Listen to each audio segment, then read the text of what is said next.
According to MCA guidelines, your profit should be from product selling, not recruiting only new people.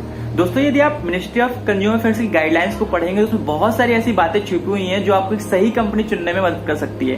तो चलिए दोस्तों इस video के माध्यम से आज कुछ नया सीखते हैं। हेलो दोस्तों, मेरा नाम अमित और आप देख रहे हैं आपका YouTube channel way to growth, जहां पे मिलती है आपको डायरेक्ट सेलिंग एंड सेलिंग को सटीक और सही जानकारी। And thank you so much for your support, जिससे चैनल सपोर्ट कर रहे हैं। ऐसे चैनल को सपोर्ट करते रहिए। इस वीडियो पे अगर आप नए हो तो वीडियो को लाइक करिए, अपने दोस्तों को शेयर करिए, चैनल को सब्सक्राइब करना मत भूलिएगा।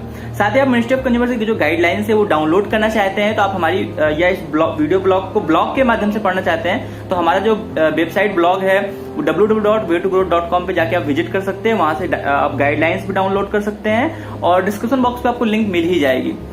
साथ ही इस वीडियो के लास्ट में आपको एक छोटी सी टिप भी दूंगा, प्रोडक्ट के नाम पे कैसे जो है इन्वेस्टमेंट लोग करा रहे हैं उसके बारे में थोड़ा डिटेल में हम बात करेंगे, इसलिए इस वीडियो को लास्ट तक जरूर देखेंगे। मुझे उम्मीद है आपको बहुत कुछ सीखने को मिलेगा। दोस्तों इस चैनल की स्टार्टिंग में एक वीडियो बनाया था ऑल अबाउट नेटवर्क मार्केटिंग, जहां पे मैंने बताया था नेटवर्क मार्केटिंग क्या है, क्यों है और कैसे करनी चाहिए। यदि आपने इस वीडियो को नहीं देखा है तो आप आई बटन पे क्लिक करके उस वीडियो को देख सकते हैं, आपको बहुत कुछ सीखने को वहां से मिल जाएगा। तो दोस्तों मैं अभी उम्मीद करता हूं आपसे कि जो बातें मैं भी आपको समझाने वाला हूं तो कभी ना कभी अगर आप इस इंडस्ट्री के अंदर आना चाहते हैं या जो लोग भी ये वीडियो देख रहे हैं जो इस इंडस्ट्री में आना चाहते हैं और सीख रहे हैं कि कैसे हम किस कंपनी को ज्वाइन करें, तो मैं आपको बताना चाहता हूं कि बहुत सारे ऐसे आईआर हैं इंडिपेंडेंट रिप्रेजेंटेटिव कंपनी के या जो कंपनी के एसोसिएट हैं वो आपको कभी ना कभी ये बातें जरूर आपको बताएंगे जब आप उनसे मिलेंगे, या जो एसोसिएट है जो इस वीडियो को देख रहे हैं उनको ये बातें जरूर उन्होंने ये बातें सुनी होगी अपनी अपलाइन के द्वारा जब वो इस इंडस्ट्री के अंदर आना चाहते थे या जब आ गए थे।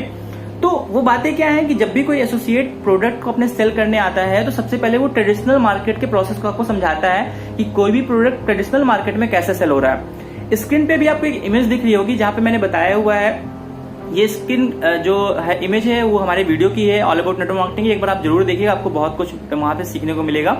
तो अभी आप देख रहे हैं स्क्रीन पे अपने कि जो हमारा प्रोडक्ट है पहले उसकी रिसर्च हो रही है मार्केट में, देन वो मैन्युफैक्चरिंग हो रहा है, मैन्युफैक्चरिंग के बाद ब्रांडिंग, पैकेजिंग, टीवी एड्स के थ्रू उसका फ्रेट चार्ज थ्रू डिस्ट्रीब्यूटर के पास, फिर रिटेलर के पास, देन कस्टमर के पास वो प्रोडक्ट पहुंचता है।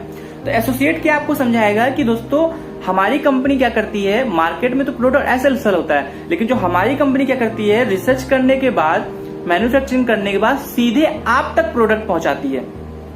अब आपको दोस्तों ये चीज पकड़नी है कि उन्होंने बोला कि हमारी कंपनी मैन्युफैक्चरिंग करने के बाद सीधे कस्टमर को प्रोडक्ट पहुंचाती है। बीच की जितने भी जो चार्जेज हैं, चाहे वो ब्रांडिंग का हो, प्रमोशन का हो, डिस्ट्रीब्यूटर चार्ज हो, रिटेलर चार्ज हो या फ्रेट चार्ज हो, ये सारे चार्जेस का जो प्रॉफिट है वो कंपनी आपको बिजनेस मॉडल के रूप में, पे आउट के रूप में देती है। ये जो बातें उन्होंने बताई ना, ये बातें आपको पकड़ के रखनी है, इन बातों को छोड़ना नहीं है। अब कैसे पकड़ के रखनी है वो मैं आपको समझाता हूं।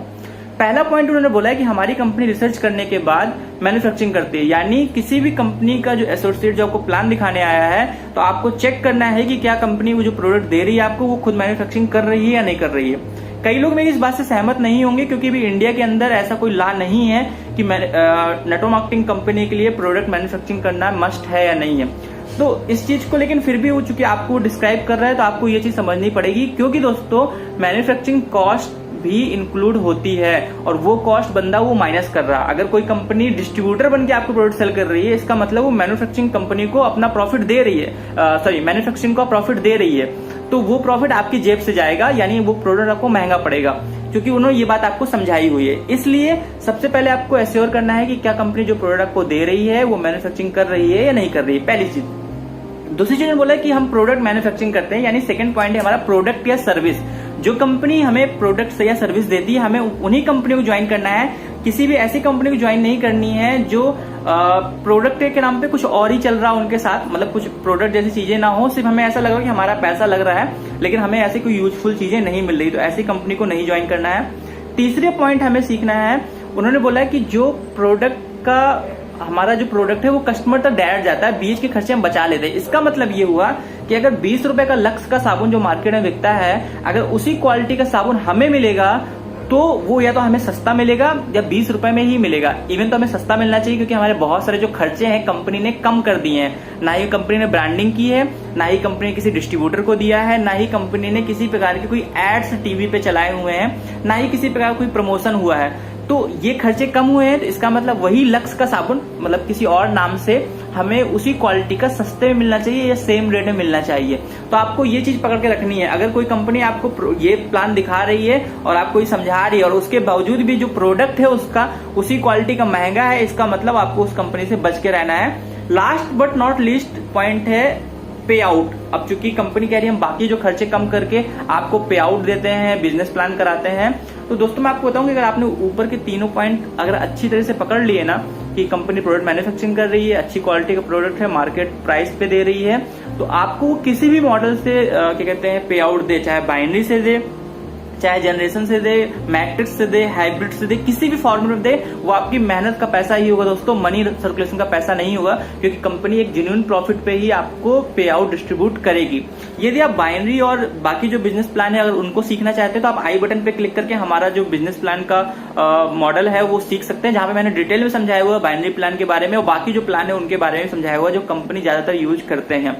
तो ये दोस्तों सारी चीजें थी जहां पे आप अगर ये सारी बातें पकड़ के रखते हैं तो आप कभी भी किसी गलत कंपनी को नहीं चुनेंगे, एक सही कंपनी को आप सिलेक्ट कर पाएंगे और आपका पैसा भी नहीं फंसेगा। अब बात करते हैं दोस्तों में इस वीडियो के अंदर एक टिप की। टिप क्या है दोस्तों? वो है प्रोडक्ट की टिप। अब चूंकि गाइडलाइंस ये कहती है कि प्रोडक्ट ही सेल होना चाहिए, प्रोडक्ट के ही प्रॉफिट का आना चाहिए, तो प्रोडक्ट तो कुछ भी हो सकते हैं ना।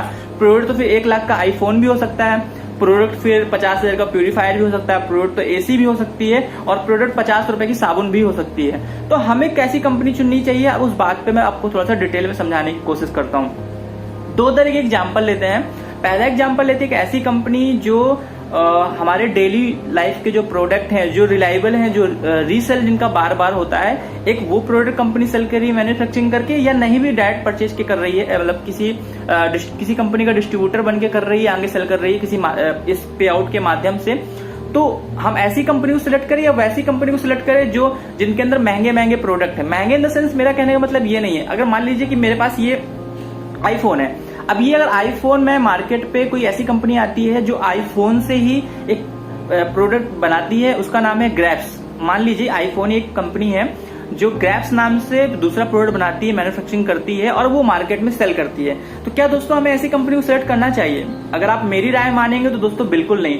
इस आईफोन की वर्थ तो है, जो ग्रैप्स नाम से जो फोन निकाला हुआ है उसकी वर्थ तो है, लेकिन जो कस्टमर है ना वो हमें ढूंढने हैं, हमें सर्च करने हैं। हम फोर्सफुली अपने प्रोडक्ट को सेल नहीं कर सकते हैं। और मान भी लीजिए उदाहरण के तौर पे क्या हुआ कि कोई कंपनी आई ग्रैप्स, वो हमें आईफोन की क्वालिटी का ही प्रोडक्ट सेल कर दी 50,000 रुपए में, वो कह भी रही है और हम मान भी लेते हैं कि जो प्रोडक्ट है उसका वर्थ है, उसकी जो वैल्यू है वो 50,000 रुपए की उस प्रोडक्ट की है।